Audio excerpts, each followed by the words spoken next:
Your Excellency William Samoei Ruto, President of the Republic of Kenya, Excellencies here gathered to the UNEA, Excellency Denis Francis, President of the General Assembly of the United Nations, Excellency Paula Navais, President of ECOSOC, ministers, ambassadors, delegates, partners and friends, activists, welcome to Nairobi. Special welcome, of course, to my colleagues from the United Nations. It's a pleasure to see you all here from other agencies. Welcome to this high-level opening of the 6th session of the United Nations Environment Assembly here in beautiful Nairobi, our home, the environmental capital of the world, as we like to call it. My thanks to you, President Ruto, for continuing to strengthen Kenya's commitment to UNEP and indeed to global environmental action. Excellencies, we are here because the environmental crises facing the world are spreading and intensifying. We are living in an age of a climate emergency, and the warning lights on the planetary dashboard are glowing red hot.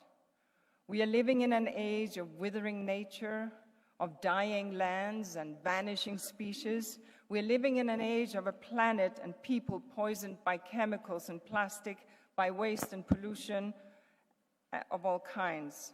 Our high carbon, resource-hungry growth has sent some planetary systems teetering on the edge of the tipping points. Once these systems fail, they may not rise again, and humanity itself might also find itself flawed. But we cannot and must not despair, because the power of change lies with us, with you, with the members of this assembly, the governments they represent and who make up the wider UNEA and the UNEP family, from the multilateral environmental agreements to the scientists, from civil society to youth, from indigenous people to businesses and financiers who know that they must do things differently.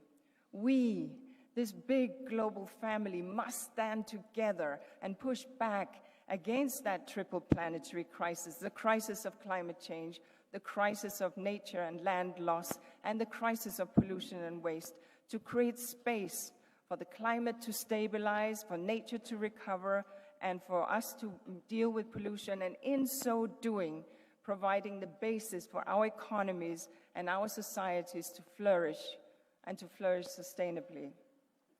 We must push back against this crisis in lockstep to create space for those who follow, and in so doing, creating intergenerational equity and helping youth go stronger and wiser than those who went before them did. Excellencies, we cannot push back with the force required if we are divided. True strength comes from unity. So I ask this assembly, as the Secretary General just did, to do what it does best. I ask this assembly to put aside national and regional differences and remember that we live on this one little blue planet called Earth. Think of the planetary cycles, not electoral cycles. Think long-term. Look beyond the horizon. Remember that if my air is dirty, if my climate is changing, if my shores are awash with plastic, yours are too. If we stand together, we will either stand together or we will fall together.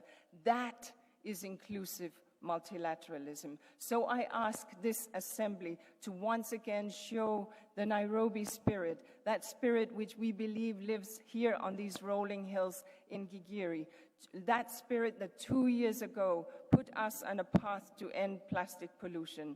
And I ask that you conclude the hard work that has gone on over the past weeks and months by passing the resolutions and decisions on the table in the strongest form possible, and to show the world that the Nairobi spirit is alive and well. And of course, once passed, to expeditiously implement them with determination.